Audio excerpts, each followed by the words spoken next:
Welcome, everyone, to episode 38 of Black and Gold Weekly, a weekly Boston Bruins show here on YouTube in partnership with Black and Gold Productions. And the Boston Bruins preseason has come to an end. They played their final game on Wednesday night against the Washington Capitals, and it is all about getting prepared for the regular season now, which starts on October 16th against the Dallas Stars. We've got a lot to talk about here with the end of the preseason and the upcoming regular season. We're going to be looking at how the Bruins did over the last week in those preseason games. We're going to talk about some Bruins goaltending questions. We're going to take a look at an article from blackandgoldhockey.com looking at the Bruins' top six. And I want to talk about their defense pairings and decor as a whole as well. So this should be a good one. A lot going on as we get ready for the start of the regular season. And before we get into it, I do want to thank Mark Allred and the entire team at Black and Gold Productions for their continued support. This show would not be happening without them, so thank you to Mark and everyone at B&G Productions. And also, as always, I want to draw your attention to the links down in the description of the video. If you are in the market for Boston Bruins apparel from any NHL team, or NCAA college apparel, there are 3 links down in the description, all different kinds of products, lots to choose from, all the usual stuff like shirts and jerseys and hats and whatnot, but a lot of other team branded stuff as well, and all different kinds of accessories. So if you're in the market, whether it's Bruins, whether it's another team, whether it's a college team, whatever you want to rep, it is all available there. So it would really mean a lot if you could check out those links in the description. But with that said, it's time to get into it here. And we're going to start by taking a look at the Boston Bruins' final 3 preseason games, the 3 that they have played since last week's episode. And it was an eventful week for the Bruins. They actually lost all 3 games in overtime, which is a little weird, I guess, but good in some ways that they're playing in close competitive games, and bad in other ways as they lost all of them in overtime, and that's not what you want.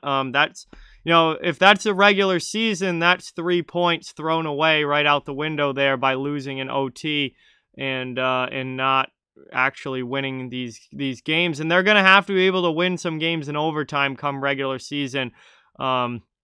You know, if they're going to finish ahead of some of these other tough teams in the Atlantic Division. So it's a little bit concerning that they've lost in overtime, you know, 3 times in a row now, but hopefully they can get the 3-on-3 figured out before the start of the regular season coming up next Saturday. But we'll look at the games here and kind of go through, the first one being from October 2nd against the New York Rangers. This was a 4-3 overtime loss for the Bruins, and Boston came out and I thought had, for the most part, a very good first period. They opened the scoring with a goal from David Pastrnak. Rangers were able to tie it back up, but then Patrice Bergeron and Brad Marchand both scored to put the Bruins up 3-1 in this game, and obviously they got goals from all 3 of their big top-line guys. Pasternak's was on the power play, Bergeron's was 5-on-5, and Marchand's was shorthanded. In 3 different ways, 3 different goals. The top line was firing on all cylinders, and it looked good for the Bruins in that first period. And then, unfortunately, they gave up a very late goal to Sammy Blais, which cut it back to a 1-goal game.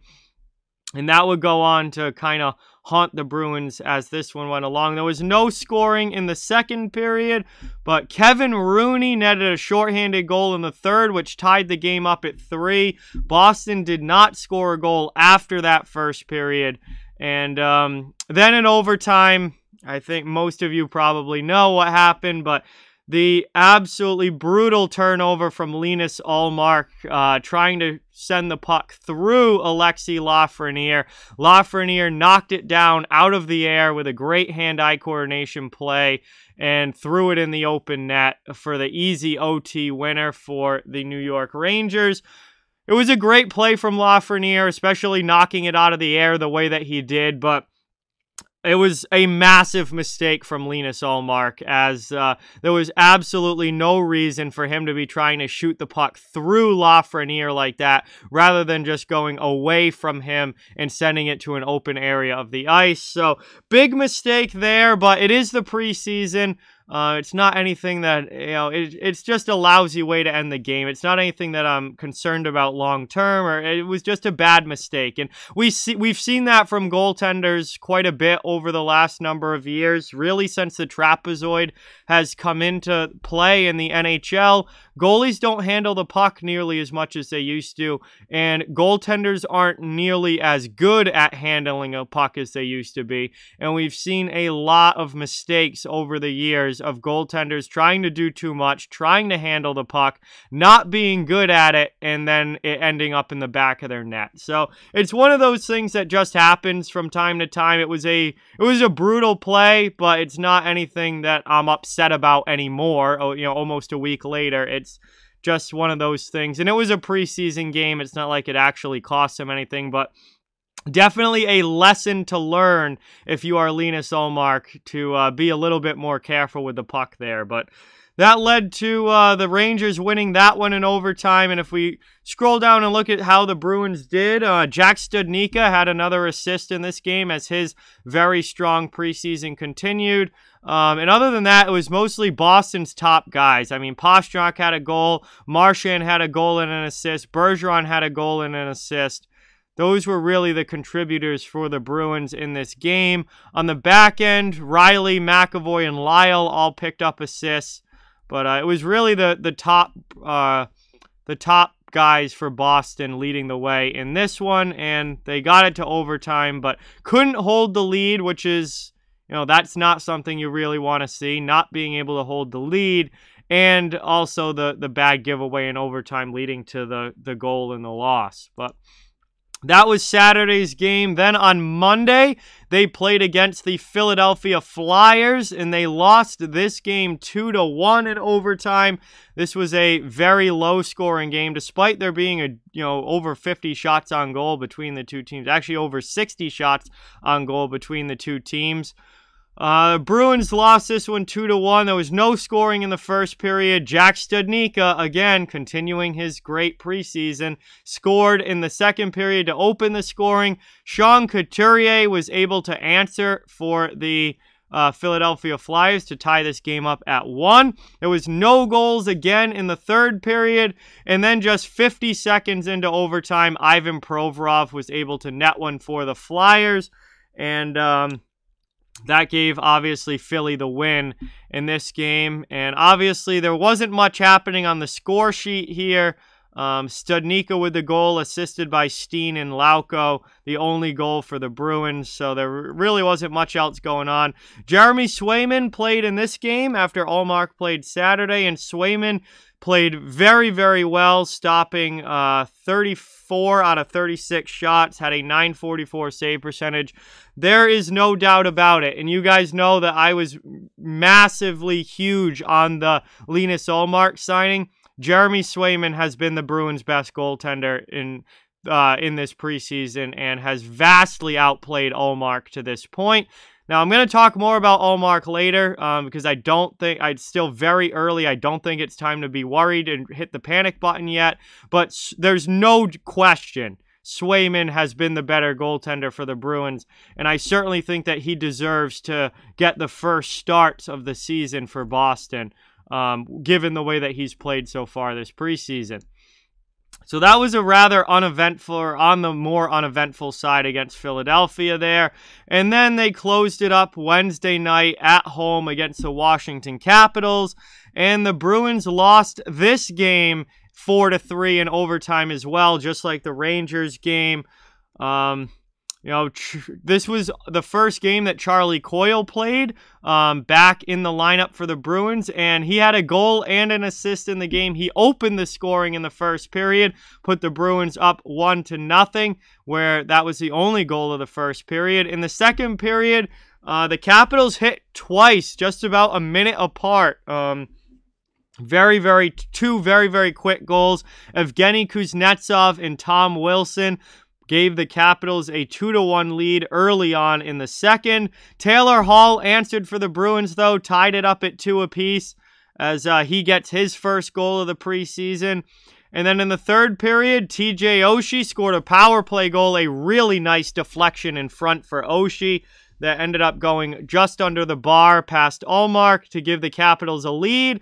But David Pastrnak answered just about 3 minutes later, getting his second goal of the preseason, and he tied it up at 3, which then led to the game going to overtime, where Anthony Mantha was able to put one home, 5-hole on Ullmark, not even 2 minutes into the OT period. And that goal, Boston got 2 guys stuck down deep in the offensive zone, which allowed a 2-on-1 for the Capitals almost the entire length of the ice. And they went in 2-on-1, and Mantha was just able to beat Ullmark with a shot, 5-hole. And that was the winner for the Washington Capitals in OT. And that was a bad breakdown of for the Bruins of just getting 2 guys caught deep. When you're playing 3-on-3, when there's that much open ice and it's that almost pond hockey style, you've got to keep the play in front of you. And the Bruins didn't do that. They had 2 guys forechecking for some reason against 1 Capital. That Capital was able to pass the puck away from the Bruins that were down deep, and it was an easy 2-on-1 up ice for the Capitals the rest of the way. So They've got to figure out the 3-on-3, because it is not a great sign that they've lost 3 straight overtime games to end this preseason. They're going to have to figure out how to win some of those. But all in all, obviously a lot more scoring in this game for the Bruins and for everybody involved. And let's see, Craig Smith picked up a couple of assists. He had a really strong game. The Bruins' second line in general, Coyle, Smith, and Hall, had a phenomenal game. Coyle had a goal and an assist for 2 points. Hall had a goal. Howlett picked up an assist. Marchand picked up an assist. Pastrnak had a goal. The only defenseman to record a point was Charlie McAvoy. He had an assist on one of the goals. But all in all, it was a pretty solid game for the Bruins. It was a very evenly matched game, I will say that. Overall, there were some times where the Bruins looked really good, and there were some times where the Bruins looked really sloppy. And I could say the same thing about the Washington Capitals. This was a very evenly matched game between the two teams, where both teams had their points where they looked really strong, and then both teams had their points where they got really sloppy. It was a close game all the way through, obviously, and the Caps were just able to get it done in overtime. But that was the last one. Also, I will say this, Linus Ullmark, despite giving up the 4 goals, had a much better game. The best game that I've seen from him this preseason in this one against the Capitals. He made some monster saves, and Vanacek for the Capitals did as well, but we're focusing on the Bruins here. He made some monster saves. This game could have been like 7-6, but or even maybe like 8-7. Like, there were a lot of high-quality chances for both teams in this game, and the goaltending was very strong. Despite there being 7 goals total in the game, the goaltending on both sides was strong in this one, and Ullmark did make some huge saves for the Bruins. He did give up 4 goals, but he also made some monster stops that really saved the game and allowed this game to even get to overtime. So he did look better in this one than he had in his previous 2 games in the preseason. But all in all, that's how the Bruins finished up their preseason. And now that we're completely through the preseason and it's over, there's one thing that I've really kind of picked up on, is that I have not seen a full 60-minute game from the Boston Bruins yet. That's definitely something that I've noticed and is a little bit concerning, is that I've noticed in a lot of the games, Boston's come out, they've had strong first periods, and then they've kind of faded as the game's gone along. Or in other cases, they've had strong certain points of games, but then been pretty bad and sloppy in other points during games. Boston has yet to put together a full 60-minute game that I watch from start to finish and go, the Bruins looked good the entire game. That did not happen in any of the preseason games that I watched. There hasn't really been a full, complete game from the Bruins yet, and that's something that, if they're going to win in the regular season, they're going to need to put together full 60-minute games, not just have a great period here or a great, 45 out of the 60 minutes and then stink for 15. No, they've got to put a full game effort together, and didn't really see that. The games that I watched, the Capitals game on Wednesday, there were some points in that game where they looked really, really good. And then there were other points where it got really sloppy. The Rangers game on last Saturday, really good start to the game for the Bruins, but they faded as the game went along, and it was not, it got progressively worse for Boston as the game went along, and I'm really still just waiting to see that full, complete 60-minute game from the Bruins, and this is going to be a very good and very dangerous team when they can put that full game together. That's something that they're going to need come, the games actually start counting. They're going to have to start to be able to put those full games together, because the preseason, I think there were a lot of times I saw a lot of good things and a lot of positives, but then there were some other times where it got really sloppy, and there was a lot of just being like, oh boy, we need to get this cleaned up. So that is definitely something that I've noticed with the Bruins in this preseason. So that's their preseason. That's their schedule. It's over. They played 6 games. They won, they won 2 of them. They lost 1 in regulation, and they lost 3 in overtime. So the 3 OT losses there is a little interesting, but that's the Bruins preseason. It's all about getting ready for this date right here now, October 16th, opening game against the Dallas Stars. They play at home. And that's going to be a big one when the game counts, the points are there, and it really starts to mean something once the regular season begins. But a couple things, or a big thing I want to talk about now, and I mentioned earlier that we're going to talk about this, is the goaltending, and mostly Linus Ullmark, because if you guys have been watching this show or you've been listening to me in the offseason, I was super high on the Linus Ullmark signing, a big fan of his. Thought he put up absolutely phenomenal numbers in Buffalo, and he looked good in Buffalo and played well with a really bad team in front of him. And I feel like the sky's the limit now that he has a really good team in front of him. But there's no doubt that he's looked shaky in this preseason. But nobody should be hitting the panic button yet. It's very, very early. Real games haven't even started yet. And there's so many factors that go into this that it is way, way too early to be panicking and worrying about Linus Ullmark. I think he's going to be fine. Now, there's no doubt Jeremy Swayman was by far the better performer in the preseason, and I do think that Jeremy Swayman deserves the first few starts for the Bruins and should get a chance to earn that net and be the number 1, that 1A, as opposed to maybe Ullmark being the 1B. Swayman at least deserves to be in the net. He's earned it this preseason by certainly outplaying what Linus Ullmark did this preseason, but long-term, season-long, I am not worried about Ullmark just yet. Let's give this kid some time. Let's give the guy some time. Look at all the factors into this. Ullmark has played his entire career up to this point in Buffalo, which has been a really bad team his entire career. He's going to a brand new team, a brand new city, a brand new system, whole new roster in front of him. There's going to be a big adjustment period there for any goaltender. I mean, it's very rare that a goaltender changes that much and then just steps right in and is this absolute superstar.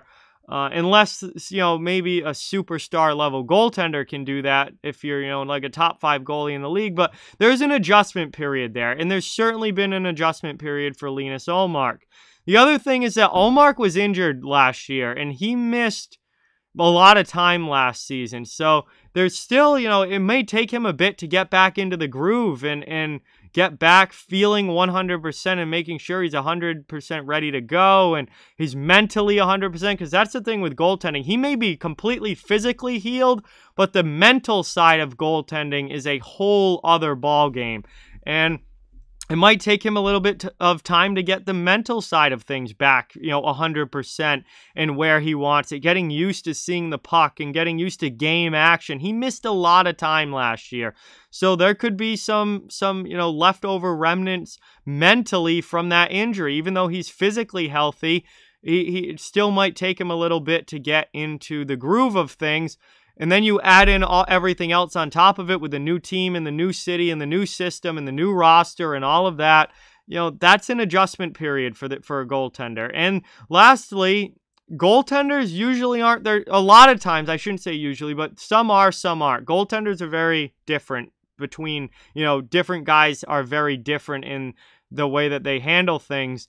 But a lot of times, goaltenders take a little bit longer to kind of get 100% into the groove and 100% into the season, and it takes them a little bit to get going a lot of the time. And UC Saros down in Nashville, I think, is a prime example of this, where Saros, for the past 3 years where he's played significant games for the Nashville Predators, he usually gets off to really slow starts, and he's not great at the beginning of the season.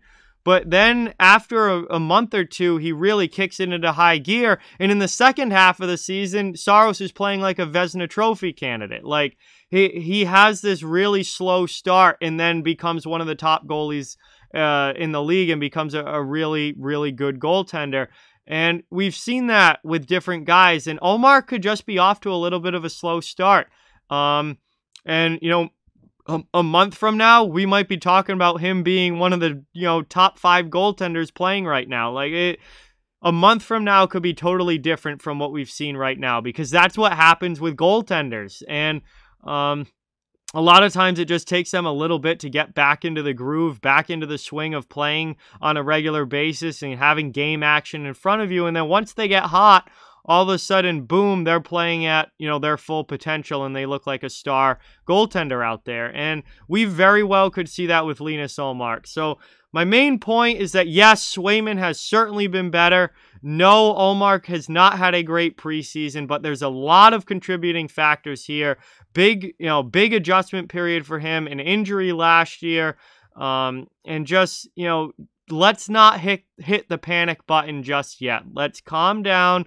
It's only the preseason. Let's let him get some games under his belt, and then we can start making evaluations and judgments on Ullmark in a more long-term and serious manner, because right now I just think it's way too early. We've got to give this guy some time to adjust, some time to get into the swing of things, and Swayman should be playing a lot. If he's out playing Ullmark, then he should be getting more than 50% of the starts to start this season. And I am not disagreeing with that at all. And I 100% think Swayman should be starting opening night. He's earned that. He deserves that with the way that he's played this preseason.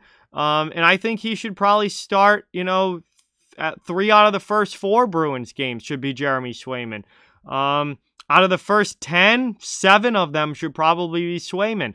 But I do though think it's too early to be rushing to judgments on Ullmark, trashing Ullmark, saying that he's not going to be good or that he's not good enough. And let's give Ullmark some time to get adjusted, some time to get used to being in the Bruins net and see what he looks like after getting some games under his belt that actually count, not just preseason, but actually count. So, I just think it's a little early to be rushing to judgment on Linus Ullmark, but, I still long-term think he's going to be a very, very good goaltender. And if he brings the level of play that he brought to a really bad team in Buffalo to the Bruins, he should put up some really, really good numbers in a Boston Bruins uniform, because he has a much better team in front of him now. But that's just my thoughts there. Wanted to touch on that. And talk about the goaltending a little bit, because that has certainly become a storyline this preseason with Ullmark kind of struggling and Swayman playing as well as he has. So that's my opinion on that. And now I want to take a look at an article here from blackandgoldhockey.com talking about the Bruins' top 6 and the options that Bruce Cassidy has for what he can do with his top 6 here. And obviously, the biggest question is second-line center. But there's also the potential for some others moving around and switching here as well. So this article is from Kevin O'Keefe. It came out on October 5th. And it talks, obviously, about Cassidy has plenty of options for the Bruins' top 6. This is available on blackandgoldhockey.com. And talk about here, obviously, David Krejci no longer here for the Bruins as the second-line center, as he had been for so long. So that leaves that 2C spot really wide open, and Bruce Cassidy has made it clear that center Charlie Coyle will get the first crack at filling that spot. However, Coyle, coming off of offseason knee surgery, was only able to play in one preseason game. He did, however, play very, very well in that preseason game. He had a goal and an assist against Washington. And he looked ready to go. Charlie Coyle was one of the Bruins' best players in that game. He looked ready to go. But Boston has some other options as well, or some backup plans, so to say, if Charlie Coyle doesn't work out there. And the first one here that Kevin talks about is Erik Haula. Now, everyone is slotting in Erik Haula as the third-line center, which I think is the proper spot for him. But as a backup plan, Erik Haula could be a guy that could get moved up the lineup if needed. People forget Erik Haula had a massive season with the Vegas Golden Knights back in 2017-2018, where he had 29 goals and 55 points in 76 games that year with Vegas. Now, that was certainly Haula's, he hasn't done anything close to that since then. I think he had 21 points with Nashville last season. He hasn't done anything since then, but Haula does have the potential to possibly break out and score a little bit or even a lot more than he's currently expected to. The last few years, he hasn't put up big point totals like he did in Vegas. However, the potential is still there for him to pop off and maybe have at least a 20-goal, 40-plus point season. And if he could do that, you could maybe see him get some time on the second line. Although, again, this is a backup plan if things go wrong with Charlie Coyle. The other one, Kevin mentions Nick Foligno as well. Foligno can play all 3 forward positions. Now, this to me would be like a plan D. I do not want Nick Foligno playing in the top 6. He doesn't have that level of offense anymore. Now, he at one point certainly was a top 6 forward, and he's comfortable playing all 3 forward positions, center or either wing, which is a very great trait to have. He's a very versatile player. But Nick Foligno does not have the offense anymore that he once did, and he is not a top 6 player at this portion of his career. He is a third liner, and that's where I think he should be in the Bruins lineup. So this, to me, is more of a plan D, but another viable option, and a guy that we've talked about a lot this preseason, is Jack Studnicka. He put up big numbers in this preseason. He was a point producer. He scored a couple goals. He added an assist. He was very involved in the play. He was noticeable on the ice in every game that he played in. And, there was a lot made about him bulking up and adding 15 pounds of muscle this offseason and trying to play a bigger, stronger NHL-style game and bring more of an edge to his game. And to me, Jack Studnicka has earned a chance to be in this Bruins lineup. With the preseason that he had and how much better he's looked this preseason compared to, what he did last year, I think Studnicka deserves a look. Now, does that necessarily mean he's the best choice for second-line center? I don't know if Studnicka is ready to be a top 6 center quite yet. But I do think he deserves to be in the Bruins lineup. And again, if there's a problem with Charlie Coyle and you need to go to a backup plan for that second line center spot, Studnicka is definitely somebody that should be in the conversation.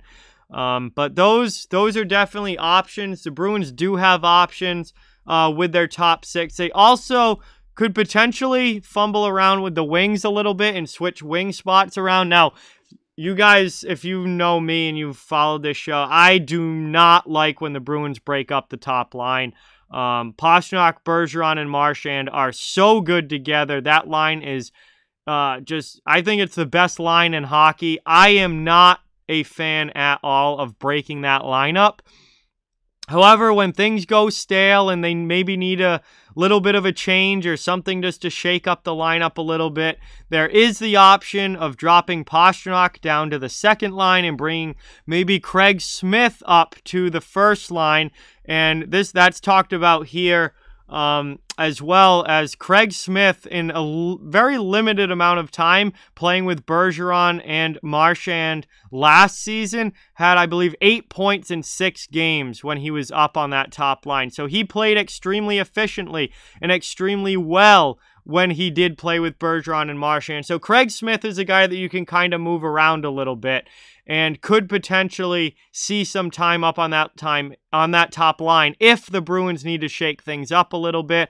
Again, I'm not a huge fan of breaking up the top line, but maybe there will be times where they need to get a jump and need to get something switched up just to get the guys going a little bit.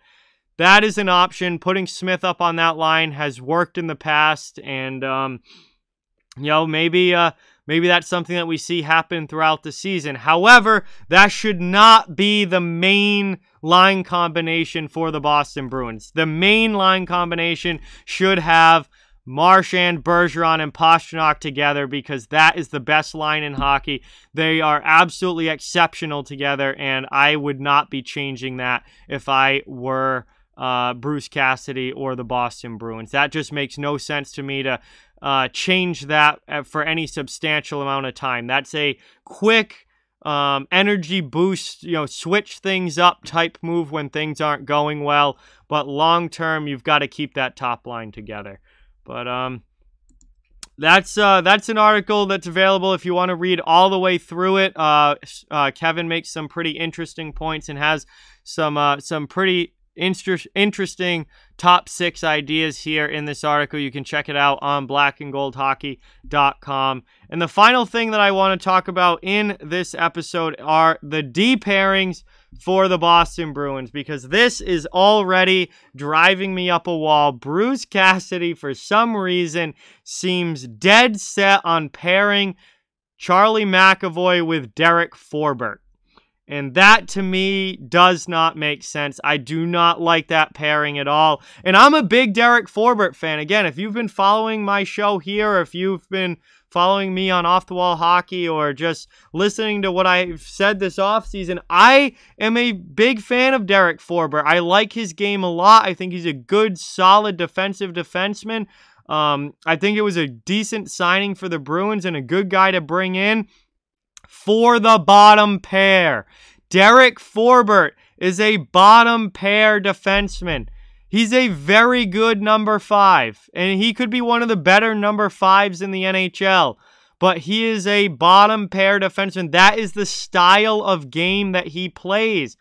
He is a big, rugged, stay-at-home defensive defenseman. He keeps the game simple. If the outlet pass is there, take it. If it's not, go high off glass and just chip the puck out of the zone. Don't try and do too much. Don't turn the puck over. Kill penalties. Focus on the defensive side of things. That is the game that Derek Forbort plays. And that is the skill set of a bottom pair defenseman. I do not understand why they are trying to take a defensive defenseman who's on the slower side, big body, and really a stay-at-home Kevin Miller-esque type player, and trying to put him with your most dynamic defenseman and a potential Norris Trophy candidate. Like, that does not make sense to me. Charlie McAvoy needs to be playing with other dynamic players who can skate and move the puck and play with speed and bring an offensive dimension to the game. And that's not Derek Forbort. And that's nothing against Derek Forbort. I like him a lot when he's playing the proper role. But that is not the role for Derek Forbort. He is a stay-at-home defensive defenseman who kills penalties and plays physically. Keeps it simple, gets the puck out of the zone, and doesn't try and do too much. Charlie McAvoy needs to be playing with another dynamic defenseman with the skating ability and offensive upside and a lot of puck-moving ability. And that's just not Derek Forbort. I do not understand why Cassidy is trying to force this pairing of Forbort and McAvoy together, but it does not make sense to me. It just doesn't make sense. Charlie McAvoy is going to be playing about 25 minutes a game, maybe more this year, with time on the power play, penalty kill, 5-on-5, 4-on-4. McAvoy's an all-situation defenseman and a great all-around defenseman. Derek Forbort is going to be playing on the penalty kill and playing on 5-on-5, and that's going to be just about it for Derek Forbort. You do not want Derek Forbort playing 25 minutes a night. You want Derek Forbort playing 18 minutes a night and about 4 of those minutes coming on the penalty kill. And him having about 14 minutes of 5-on-5 time and 4 minutes of penalty kill time and 18 minutes total. He's a bottom pair defenseman. That's what he is. That's what his skill set leads him to being, is just a stay-at-home bottom pair defensive defenseman. And I do not understand this fascination of trying to force Forbort on the top pair. He's not a top pair defenseman. He never has been in his career. I don't understand it, but for some reason that seems to be a big push from Bruce Cassidy, is to put him with McAvoy, and I don't like it. Matt Grzelcyk should be playing with Charlie McAvoy. When they were together last year, they were one of the most efficient and effective defense pairings in all of the NHL. They were one of the best pairings in the entire NHL last season when they played together. Analytically, they were outstanding. Their efficiency, their ability in all 3 zones, defensively, in the neutral zone, and in the attacking end, was incredible. They played so well together. Why break that up? If you're handed statistics and analytics and even the eye test, I'm not even a big analytics guy, just watching them play, that was a great D pairing. Grzelcyk and McAvoy play very well together. If you see that and you have all of these analytics confirming that they were extremely efficient and very, very good together, why would you willingly go and break that up? Like, that doesn't make any sense to me.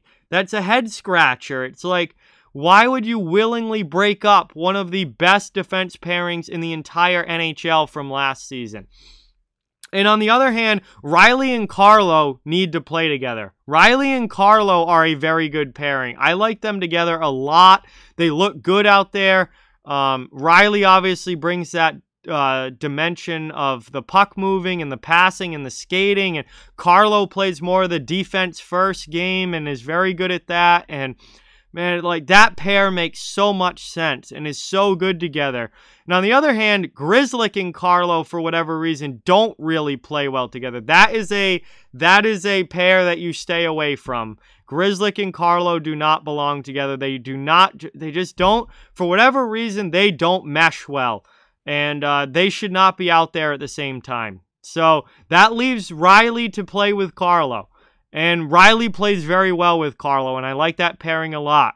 So that leaves Grzelcyk to play with McAvoy. Matt Grzelcyk should be playing with Charlie McAvoy. And Derek Forbort should be on the bottom pair, because that's what he is, a number 5 defenseman. And it's just something that's driven me up a wall this preseason, trying to watch them force this Forbort-McAvoy pairing that just doesn't make sense to me. And I don't know why they're trying to force it, but they are. But I'd really like to see Grzelcyk back with McAvoy, because that was an awesome pairing last season. Riley and Carlo, I think, play very, very well together, and that should be a pairing. And then Clifton and Forbort can be your bottom pair guys. And then Forbort is going to kill a ton of penalties, and he's going to play with Carlo, I think, on the penalty kill. And they're both very good at penalty killing. So that's where Forbort can get his extra minutes from. from playing shorthanded, and he's very good at that. And again, a defense-first guy. So I don't know. That would just make so much more sense to me than trying to force Forbort up onto the top pair, because he's really not a top pair defenseman. But we'll see what the lineup looks like come opening night. But if they do, I don't think it's going to last very long. If they do put Forbort up there, I don't think it's going to last very long.